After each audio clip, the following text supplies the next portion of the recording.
Didik TV KPM.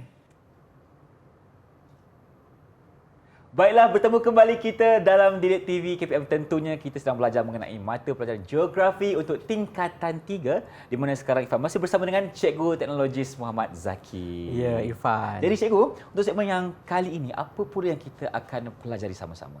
Okey, sebenarnya untuk segmen kali ini kita akan nak minta murid-murid kita bentangkan keunikan apa yang kita dah belajar, haiwan ke ataupun tumbuh-tumbuhan. Ini ada dalam soalan uji minda yang ke-6. Baik, kita lihat dulu soalannya. Okey, kalau murid-murid dah bersedia, kita lihat soalannya. Okey, soalannya berbunyi begini. Okey, bincangkan keunikan tumbuh-tumbuhan semula jadi dan hidupan liar di dunia. Okey, saya ingat murid-murid dah bersedia dengan pembentangan masing-masing. Okey, kita nak bincang sekarang. Okey, kalau murid-murid dah bersedia, angkat tangan. Lambai sikit. Dah bersedia? Dah bersedia semua? Okey, kita mulakan dengan Ilham dulu. Ilham dulu. Silakan saudara. Tumbuh-tumbuhan ataupun haiwan, Ilham? Haiwan, cikgu. Okey, haiwan apa yang dipilih? Saya memilih musang merah untuk dibentangkan. Okey, silakan. Musang merah ataupun red fox. Okey. Baik, silakan. Musang merah ini haiwan karnivor yang banyak dijumpai. Musang merah hidup di hutan, padang rumput, gunung dan padang pasir. Musang merah dapat menyesuaikan diri dengan persekitaran manusia. Musang merah ini juga pintar dan licik. Musang merah boleh memburu bersendirian dengan memakan tikus, arnab, burung dan haiwan kecil. Ia memakan buah-buahan dan sayur-sayuran, ikan, katak dan cacing. Okey. Itulah pembentangan mengenai musang merah. Sebab warna dia cantik kot. Betul. Okey. Lagi satu cikgu, tadi Ilham ada katakan kepada kita, haiwan ini juga ada makan sayur-sayuran. Ya, betul. Jadi ia merupakan haiwan omnivore, cikgu. Ya, betul. Dia sebenarnya menyesuaikan diri. Kalau dia hidup dengan persekitaran masyarakat, contohnya dia dah masuk ke habitat manusia, so dia akan cari apa juga makanan yang ada dalam tong sampah dan sebagainya. Sebab faktor kan haiwan sekarang dah makin lama kawasan habitatnya telah terjejas. Betul. Jadi dia dah masuk ke dalam komunitas ataupun habitat manusia. Jadi dia terpaksa menyesuaikan diri. Betul. Kesian cikgu kan bila rumah mereka dimusnahkan, sebab itu kita kena jaga hutan kita. Okey. Baiklah, seterusnya kita tinggalkan musang merah, kita nak lihat Adam pula. Adam pilih haiwan juga ke? Ya, cikgu. Ya, Haiwan silakan. juga. Haiwan apa tu, Adam? Saya memilih sejenis haiwan iaitu musang fenek. Musang fenek. Okey. Cantik musang fenek. Okey, mata kecil. Okey, silakan. Saya suka tengok musang fenek sebab comel sangat, cikgu. Dia mempunyai wajah seperti kanguru dan mempunyai misai seperti kucing. Musang fenek ini sejenis haiwan omnivor yang makan serangga. Musang fenek mendapatkan sumber air dari daging haiwan yang dimakan serta dijumpai di kawasan-kawasan gurun seperti gurun Sahara. Bukankah ia comel, kawan-kawan?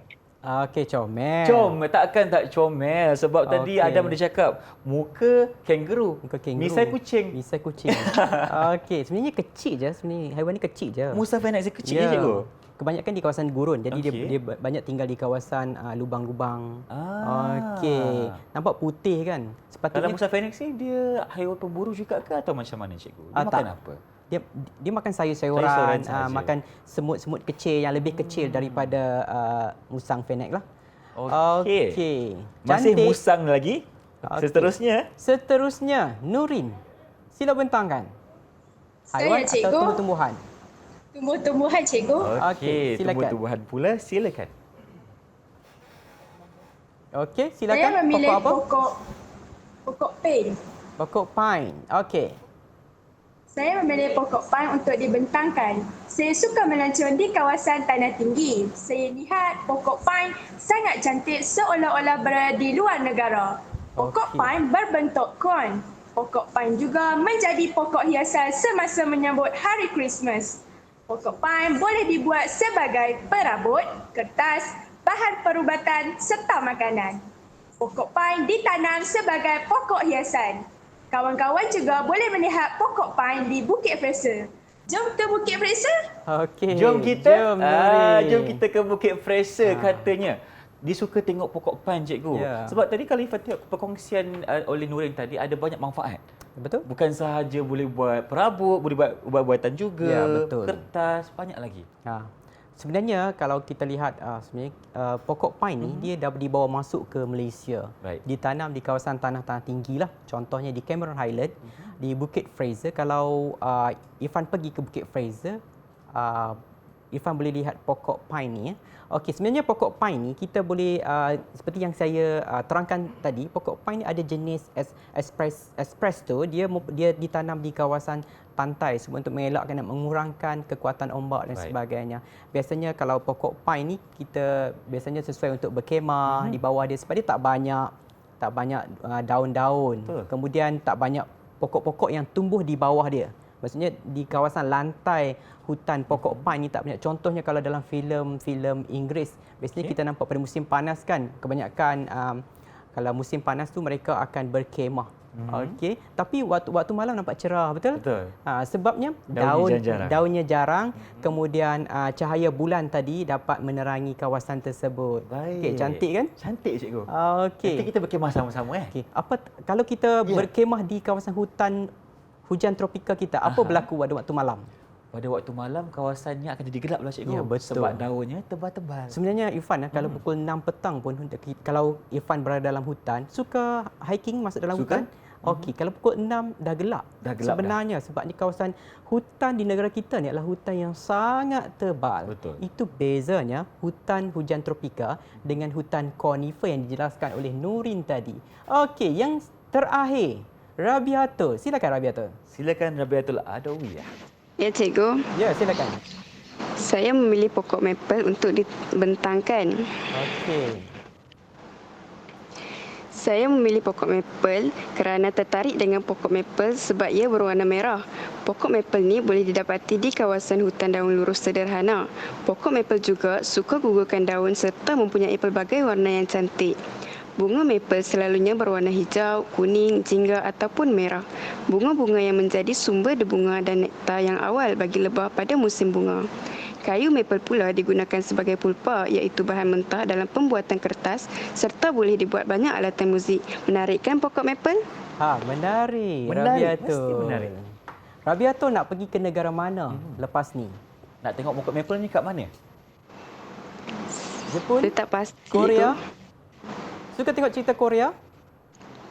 Kurang. Okey, kurang. Irfan suka, betul? Betul. Sebab Saya Irfan setuju. beritahu tadi, Irfan suka pergi Korea. Betul. Okey, itu antara pokok maple yang pernah Irfan berwarna. nampak dekat sana. Sebenarnya yang cantik itu tidak tahan lama. Betul. Percaya Dia akan tak? luruh. Percaya, cikgu. Okey. Sebab dia akan luruh pokok maple ni. Okey, kalau orang cantik tahan lama tak?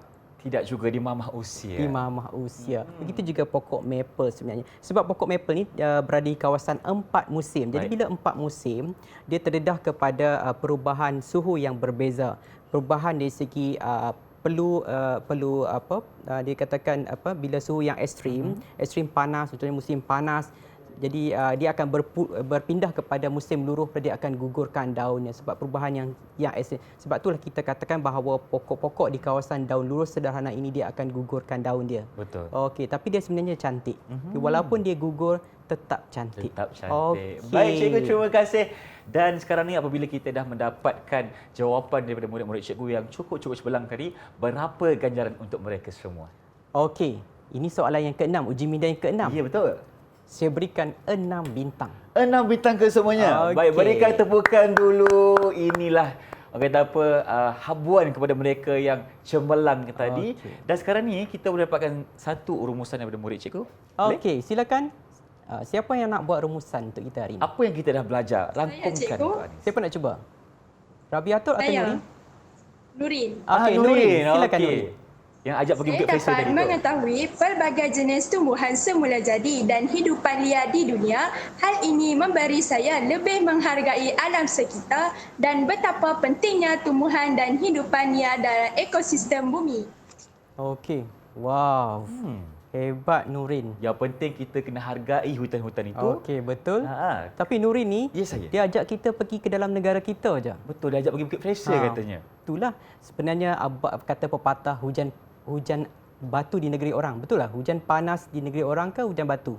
Hujan emas di negeri Hujan orang, hujan emas. batu di negeri sendiri. Ya, lebih baik Okey. negeri sendiri. Baik cikgu, Okey. terima kasih. Dan sekarang ini kita dapatkan pentaksiran keseluruhan murid cikgu. Macam mana prestasi mereka, memuaskan ke, cemerlang atau bagaimana? Okey, untuk kita kali ini 6 soalan berjaya jawab. Jadi saya bagi cemerlang. Cemerlang. Baik, tahniah Ya. Habib ucapkan kepada semua sekali. Dan bagaimana untuk murid-murid di rumah dapatkan latihan pengukuhan dekat mana cikgu? Okey, murid-murid di rumah boleh dapatkan latihan lebih lanjut ataupun penerangan lebih lanjut melayari type di sana iaitu sumberku. Baik, di situ akan ada latihan dan juga nota-nota yang berkaitan dengan topik kita pada hari ini. Terima kasih lagi sekali kepada Ya, Cikgu sama. Teknologis Muhammad Zaki dan kita harapkan apa yang telah dicurahkan pada hari ini dapat memberi manfaat kepada semua yang menonton dan jangan lupa untuk kita hargai hutan-hutan kita kerana kalau bukan kita yang jaga, siapa lagi? Baik, kalau di sini kita berjumpa lagi. Dengan itu, Assalamualaikum. Bye-bye. Waalaikumsalam.